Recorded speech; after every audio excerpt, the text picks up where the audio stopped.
Bismillahirrahmanirrahim. Assalamualaikum warahmatullahi wabarakatuh. Perkenalkan, nama saya Putri Wulandari, NIM 2110202008 kelas 5A. Jadi tujuan saya membuat video ini adalah untuk memenuhi tugas ujian tengah semester mata kuliah pengelolaan pembelajaran PAI dengan dosen pengampu Ibu Kusna Lutfia MPT. Jadi yang pertama saya akan menjelaskan tentang hakikat pengelolaan dan pembelajaran. Kata pengelolaan berasal dari kata kelola yang berarti mengurus, melakukan pekerjaan, dan menyelenggarakan. Dalam bahasa Inggris, kata pengelolaan diartikan dengan manajemen.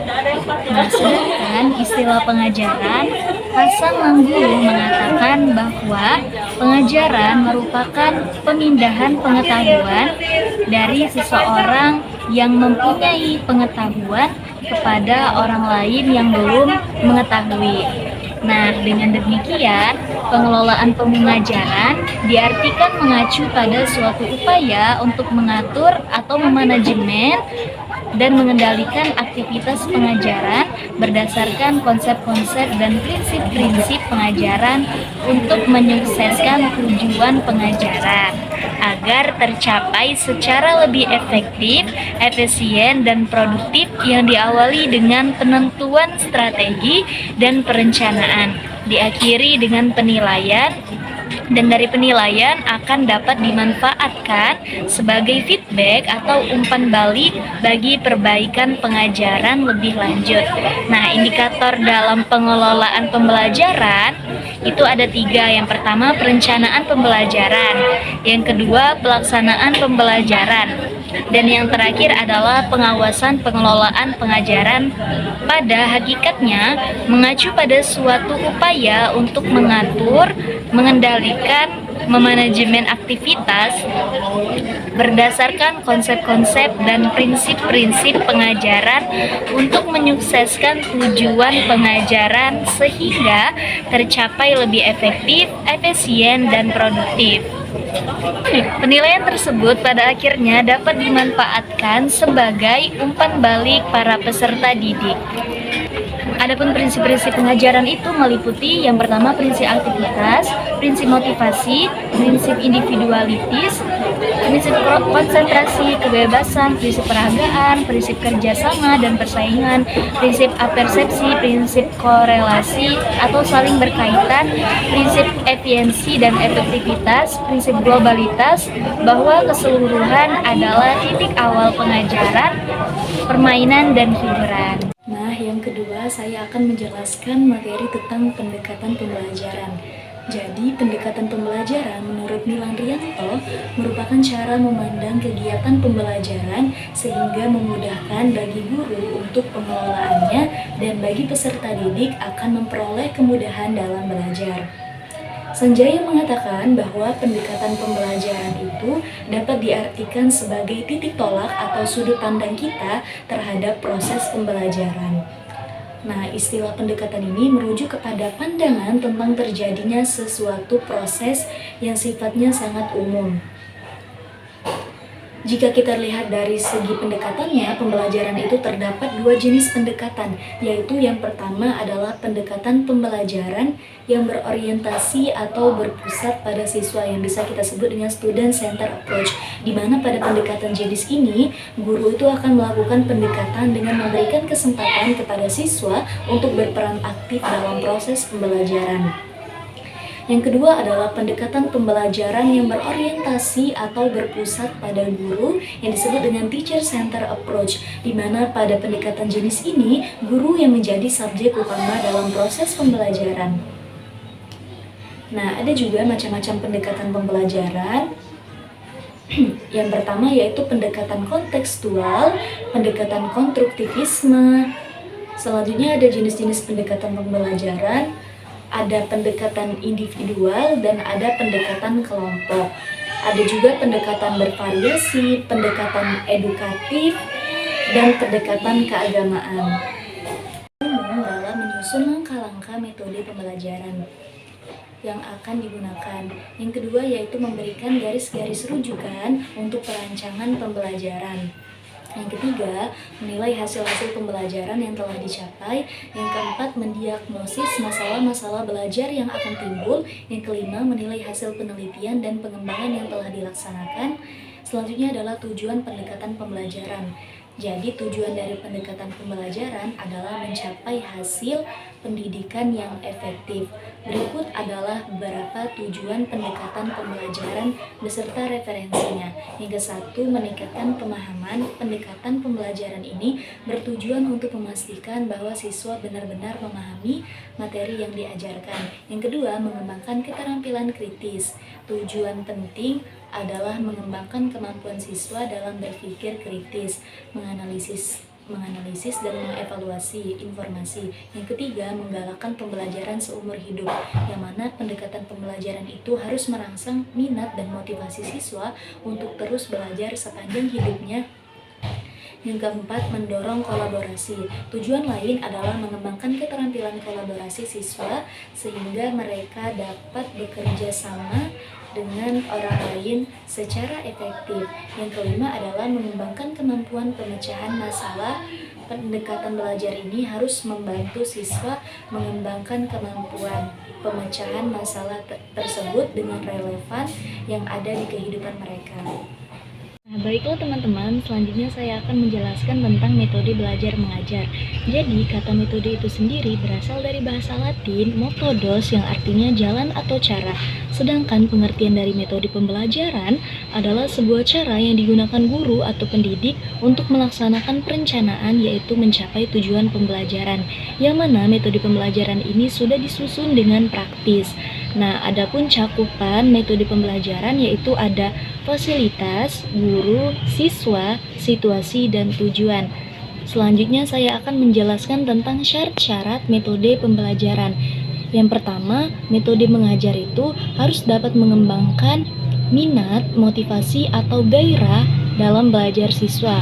Yang kedua, metode mengajar harus dapat menjamin perkembangan kegiatan kepribadian siswa.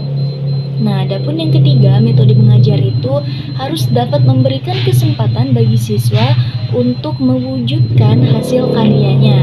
Nah, yang keempat, metode mengajar itu harus dapat merangsang keinginan siswa untuk belajar lebih lanjut atau lebih dalam, yaitu dengan cara melakukan eksplorasi dan inovasi atau pembaharuan.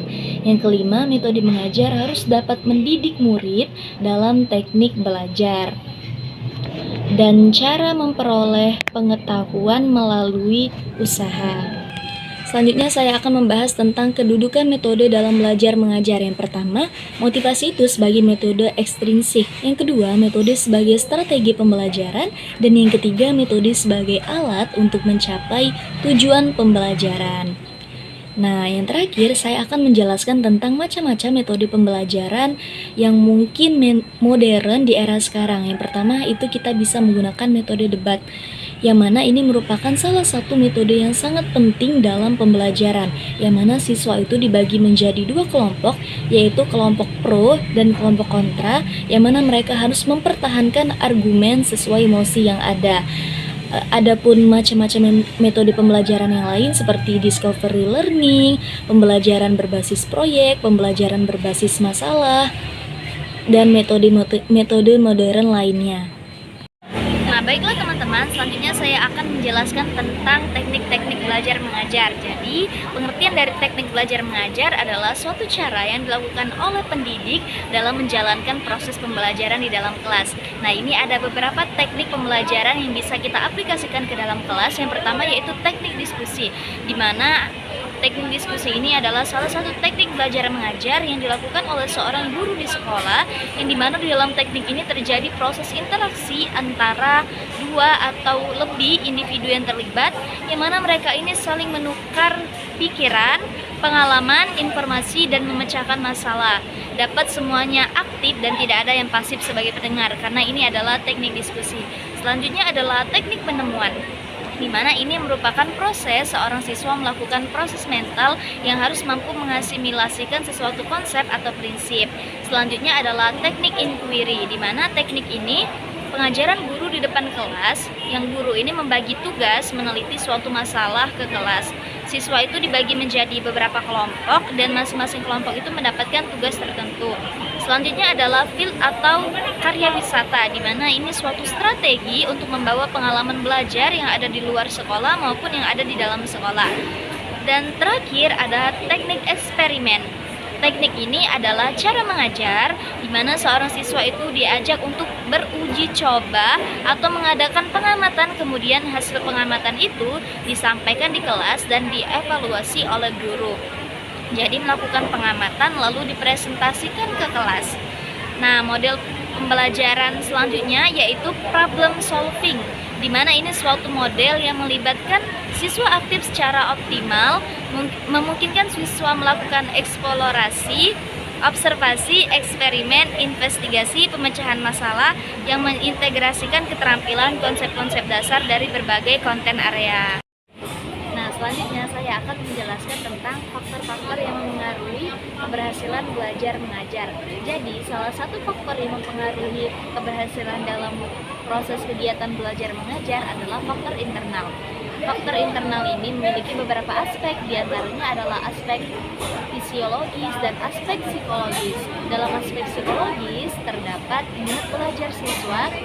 Secara sederhana, minat atau dalam bahasa Inggris adalah interest, berarti kecenderungan atau kegairahan yang tinggi atau keinginan yang besar terhadap sesuatu. Nah, sedangkan faktor-faktor yang mempengaruhi keberhasilan belajar siswa dapat dibedakan menjadi 3 macam, yakni yang pertama itu adalah faktor internal. Jadi faktor internal ini adalah faktor dari dalam, yaitu faktor dari dalam siswa atau peserta didik, yakni kondisi jasmani dan rohani siswa tersebut.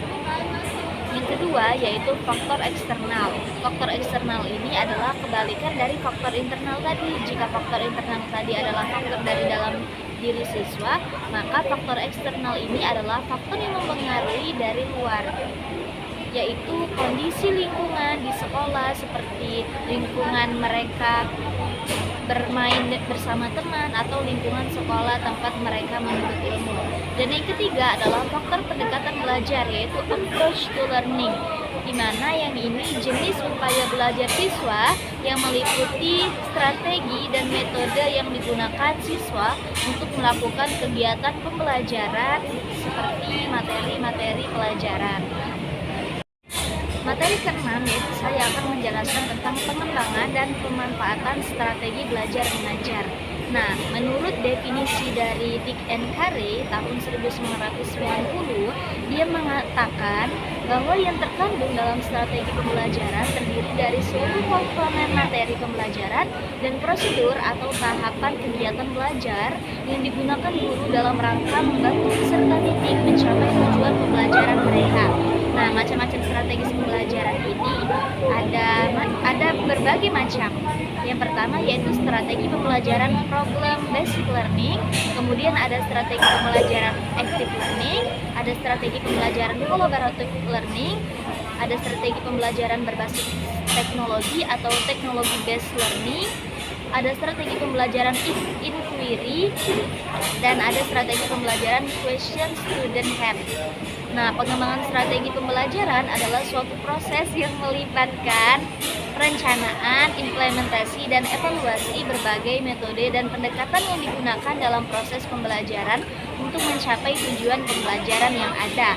Nah, manfaat dari strategi pembelajaran ini adalah pendekatan atau metode yang digunakan oleh guru atau seorang pendidik dalam menyampaikan materi pelajaran kepada siswa-siswanya. Tujuannya adalah untuk meningkatkan pemahaman, retensi, dan keterlibatan siswa dalam pembelajaran. Nah, baiklah, materi yang terakhir saya akan menjelaskan tentang pengelolaan kelas. Jadi, pengelolaan kelas merupakan aspek penting dalam proses pendidikan. Hal ini melibatkan berbagai strategi dan teknik yang bertujuan untuk menciptakan lingkungan pembelajaran yang efektif, aman, dan mendukung perkembangan para siswa. Nah, beberapa poin penting dalam pengelolaan kelas meliputi 1. Pembentukan hubungan positif. Guru itu perlu menjalin hubungan yang baik dengan siswa sehingga tercipta suasana belajar yang menyenangkan dan mendukung. Yang kedua, konsisten. Konsisten dalam menerapkan aturan dan konsekuensi sangat penting. Hal ini membantu siswa memahami apa yang diharapkan dari mereka. Yang ketiga adalah pemahaman terhadap kebutuhan siswa. Jadi, guru itu perlu memahami kebutuhan individu setiap siswa dan menyesuaikan pengajaran untuk mendukung perkembangan mereka.